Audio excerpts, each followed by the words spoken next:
Subscribe कीजिए हमारे channel technical YouTube को और साथ में बेल आइकन को भी प्रेस कीजिए ताकि हमारी हर वीडियो की नोटिफिकेशन आपको मिलती रहे।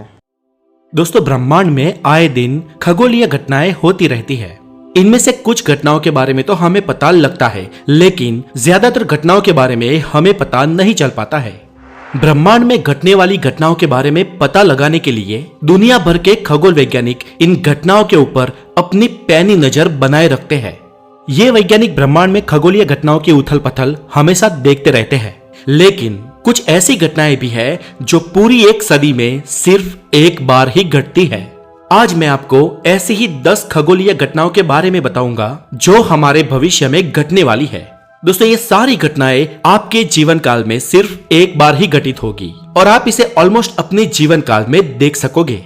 तो चलिए दोस्तों, ऐसे ही कुछ स्ट्रेंथ और अपने जीवन में आप देख सकोगे ऐसे ब्रह्मांड में घटने वाली कुछ घटनाओं के बारे में जानते हैं। मैं हूं हितेश गिरी गोसाई, आप है द नॉलेज के साथ, और अगर आप नए हैं तो हेल्दी ज्ञान के लिए द नॉलेज को जरूर सब्सक्राइब करें।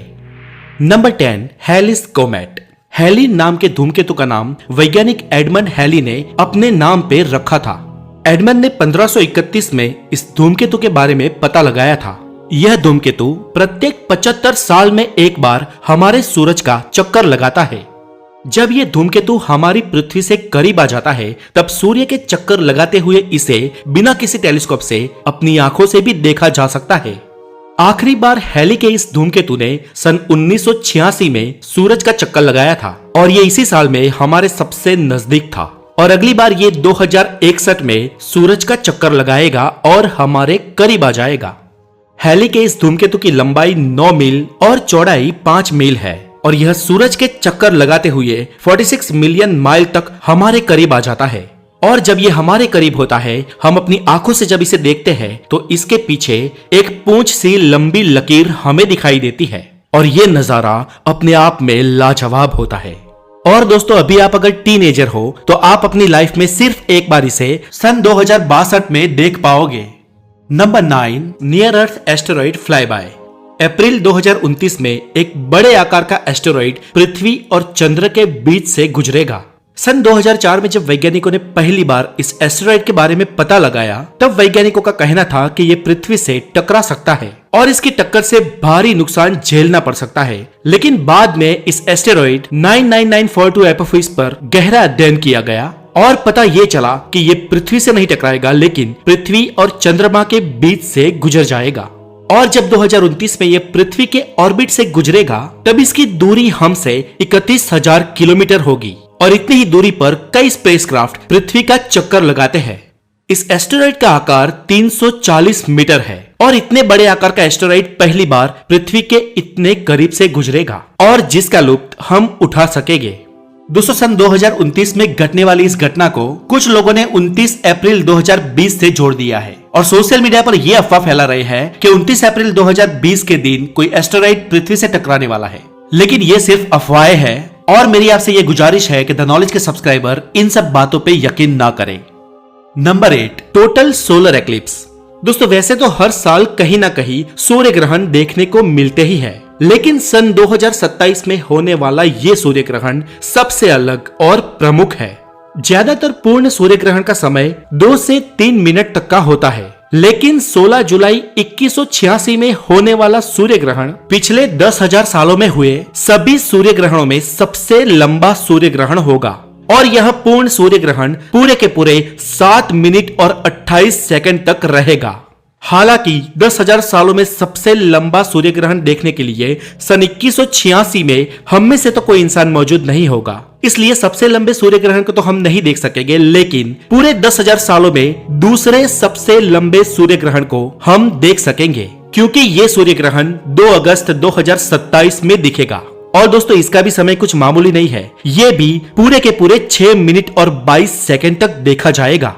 दोस्तों, सूर्य को लगने वाला इतना लंबा ग्रहण कोई साधारण बात नहीं है और इस ग्रहण को पूर्ण या आंशिक रूप से दुनिया के लगभग हर कोने में देखा जाएगा। Number 7, supernova. जब कोई तारा अपने जीवन के अंत में पहुंच जाता है तो वह अपने आप में ही कोलैप्स करने लगता है और फिर उसमें एक भयंकर विस्फोट होता है और यह विस्फोट पूरे ब्रह्मांड में सबसे खतरनाक विस्फोट माने जाते हैं, जिसे सुपरनोवा कहा जाता है। दोस्तों लास्ट टाइम 23 फरवरी 1987 में तारे में विस्फोट होते देखा गया था, जिसे सुपरनोवा 1987A नाम दिया गया था। ओहियो यूनिवर्सिटी के वैज्ञानिकों के अनुसार अगले 50 सालों में हमें और एक बड़ा सुपरनोवा देखने को मिल सकता है, और इस सुपरनोवा को साधारण टेलीस्कोप्स की मदद से भी दिन में भी देखा जा सकेगा, और रात के समय में तो इसे खुली आंखों से भी देखा जा सकता है। Number 6, Venus occults Jupiter. अंतिम बार वीनस और जुपिटर का आमना सामना करीब 200 साल पहले 1818 में हुआ था, और वीनस और जुपिटर फिर से एक दूसरे के आमने सामने आने वाले हैं। 22 नवंबर 2065 के दिन वीनस और जुपिटर एक दूसरे के आमने सामने आ जाएंगे।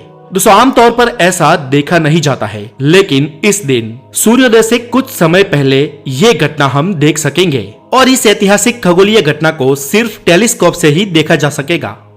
Number 5, Leonard meteor shower. इस रहस्यमय और खगोलीय घटना के बारे में सबसे पहले 1833 में पता चला था, और यह घटना प्रत्येक 33 साल बाद घटती है। इस घटना को लियोनार्ड मीटियोर शावर कहते हैं। जब बहुत सारे एस्टेरॉइड पृथ्वी के गुरुत्वाकर्षण में प्रवेश करते हैं, तब मीटियोर शावर होता है। ये वो घटना है जब आप बहुत सारे तारों को एक साथ टूटता हुआ देख सकते हैं, और ये पूरा का पूरा तारों के टूटने का एक शावर सा होगा। और दोस्तों अगली बार ये घटना सन 2031 में देखने को मिलेगी। Number 4, planetary alignment. दोस्तों सोलर सिस्टम में सभी ग्रहों के एक लाइन में आ जाना बहुत ही दुर्लभ घटना है, और ऐसी घटना आज से 472 साल बाद होने वाली है, जब 8 ग्रह एक सीधी लाइन में आ जाएंगे।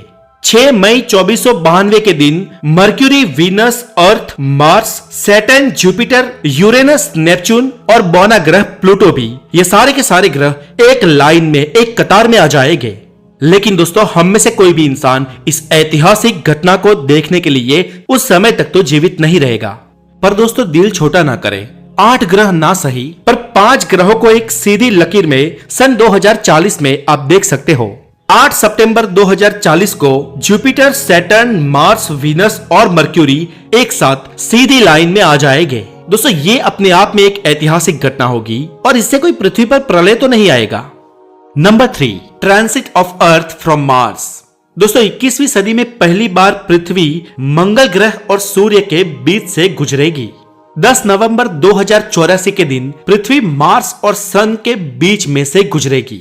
आज तक कोई इंसान मंगल पर नहीं गया है, लेकिन अगर 2084 से पहले हम इंसान मंगल पर पहुंच जाते हैं, और यदि उस वक्त हम वहां होंगे, तो हम पृथ्वी को मंगल और सूरज के बीच से गुजरते हुए देख सकेंगे।